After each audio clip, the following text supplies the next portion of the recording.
Et bon. Ouais, Théo. Le disc golf, on peut faire un parallèle avec le golf traditionnel ou le mini-pot. Donc, on part d'un point A pour se rendre au point B. Puis nous, contrairement au golf, ben, on appelle ça des paniers, ici, ce qu'on voit ici à ma droite. Donc, on va compter les coups qu'on va faire à partir du terre de départ. Donc, ici, on a un terre de départ long, un terre de départ court, donc pour les gens qui sont un peu moins expérimentés. Donc, on prend notre disque et on lance en direction du panier pour faire le moins de points possible. Puis, en fin de compte, le but, c'est pour gagner, si tu veux, si on fait un foursome en bon français, comme au golf, c'est celui qui a fait le moins de coups qui remporte le parcours, si tu veux. Est-ce que les disques sont vraiment différents qu'un frisbee traditionnel à ce moment-là? Tout à fait. En fait, les disques sont beaucoup plus petits que les disques de plage, comme on l'appelle, ou les disques d'Ultimate Frisbee, donc les sports qu'on voit là, qui sont en équipe. Donc, c'est ça.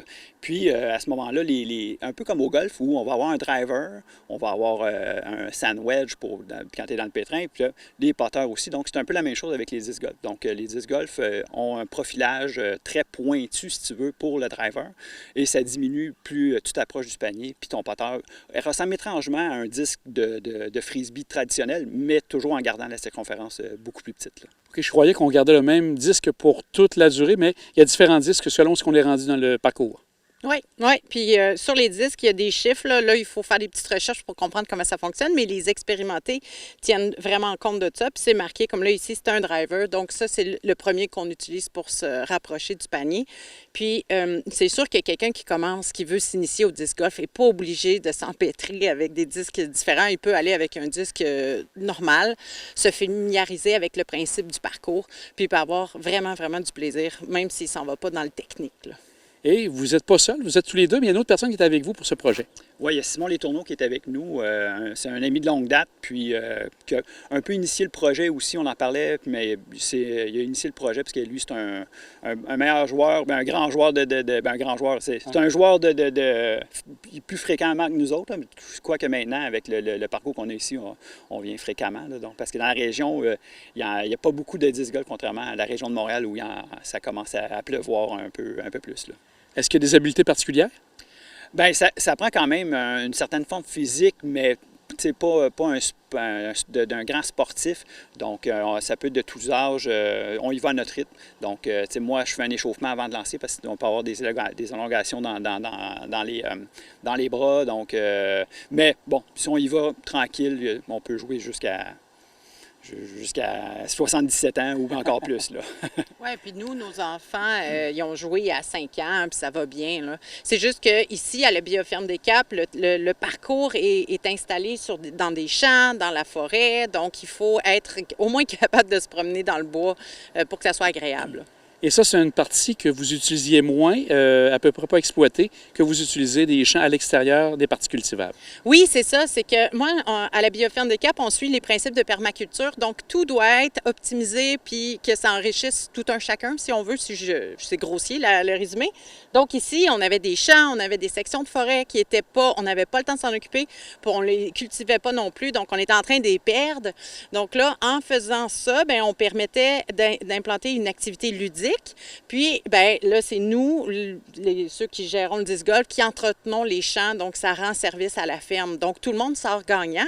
Puis, bien, Dominique, elle a même découvert le disc golf grâce à ça. Puis, elle adore ça. Et écoutez, la forêt, les gars l'ont nettoyé, on dirait un parc. Fait que ça fait vraiment, c'est vraiment intéressant. Ça donne un petit plus là, pour la Bioferme des Caps. J'ai vu aussi sur le parcours quelques panneaux pour parler de plantes que vous avez ici, oui, de différents éléments. Donc, je trouve ça intéressant aussi.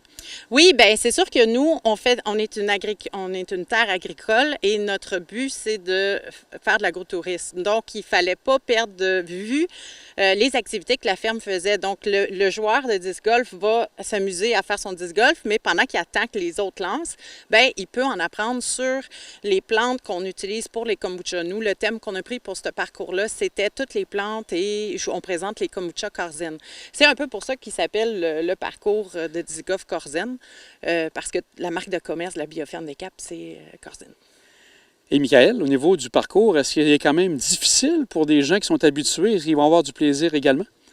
Bien, c'est pour ça qu'il y a un départ court. Donc, quelqu'un qui n'est pas expérimenté va. En fait, ce qu'on a fait avec les départs courts, c'est qu'on voit toujours le panier. Donc, tandis que le départ long, le panier peut être obstrué par des arbres ou tout simplement la courbure du parcours. Donc, on ne voit pas le panier. Donc, il faut bien identifier le panier sur le panneau qu'on a. Donc, on a un panneau pour chaque départ. Donc, à ce moment-là, on voit à quoi s'attendre. On doit-tu faire un revers? Est-ce qu'on doit faire un lancer droit? Donc oui, ça peut être accessible à tout le monde là, sans problème, mais quelqu'un qui est aguerri, bien, il va avoir beaucoup de plaisir aussi avec les difficultés que le parcours donne, surtout dans le boisé. C'est beaucoup plus étroit, donc il faut vraiment être technique dans le bois. Contrairement au champ où on va chercher notre disque, si on est trop à gauche, bien, c'est pas grave, on le ramène à droite. Mais dans le bois, la fenêtre est courte. Si, ouais, si ton disque tombe et que tu es dans le bois, bien là, il faut que tu lances à travers les arbres. Fait que c'est vraiment... moi, je pense qu'il y a un bon niveau technique. Là. Je connais rien là-dedans, là, mais les gens qui reviennent, là, il y a des joueurs qui jouent ailleurs puis ils adorent notre disc golf. Ils disent vraiment que c'est un beau parcours. Est-ce que c'est un parcours qui est accessible à l'année? Est-ce que les gens peuvent venir beau temps, mauvais temps ici, même l'hiver? Oui, c'est sûr que nous, on fait des publications dans nos réseaux sociaux l'hiver quand il y a trop de neige, parce que cette année, il y a eu de la neige par-dessus les disques, les paniers, pardon. Donc, c'est sûr que là, on dit, venez pas, là. Mais l'hiver, il se fait en raquette. L'été, il se fait. La pluie, bien, ça, c'est la personne. Si moi, j'appelle ça être pas faite en chocolat. Si elle aime ça, la pluie, elle peut avoir du plaisir. C'est carrément à l'année. Il y a peut-être juste quand il y a des grosses pluies puis que tout est inondé, que là, à moins que tu aies des bottes de pluie. C'est moins agréable. Oui, ça dépend des gens. Les équipements, est-ce que vous en louez également sur place? Les gens qui n'ont pas de disques ou qui veulent justement avoir quelques disques, utiliser les différentes possibilités, c'est possible d'en louer ici? On loue en fait c'est trois disques, un peu ce que ça te prend au minimum. Donc, un driveway, un mid-range, puis un driveway, c'est ça. C'est genre, tu vas prendre un driver, un mid-range, donc un moitié de terrain, si tu veux, puis un putter. Donc ça, on loue ça à 6 l'ensemble. Mais pour quelqu'un qui commence, on a vraiment des disques, 2 Ultimate Frisbee, donc ça, c'est gratuit. C'est libre service, dans le fond, au point de vente. Donc les gens ont juste à partir avec ça, puis c'est ça, dépendamment de leurs besoins. Donc tout est disponible. On parle justement du libre-service. Donc, les gens, il n'y a pas personne à l'entrée pour faire payer les gens, mais les gens le font directement dans un panier, dans une boîte qu'on retrouve. Et ça revient à combien? Outre l'équipement qui est 6 s'ils veulent le louer, pour jouer, ça coûte combien? Bien, nous, l'activité, elle coûte 12 mais il y a vraiment une particularité là-dedans. Le prix d'entrée pour le disc golf, c'est 8 mais étant donné qu'on est sur une terre agricole et qu'on est assujetti à la protection des terres agricoles, les personnes, pour pouvoir venir profiter du terrain, doivent acheter un produit de la ferme. Tu sais, c'est comme si on disait, « Ah, vous achetez un produit de la ferme? Bien, by the way, amusez-vous chez nous. » Donc, il y a un 4 de ce 12 $-là qui est remis à la ferme en échange d'un produit. Fait que 4 quelqu'un qui ne veut pas se casser la tête, il prend un kombucha, c'est le prix que ça coûte.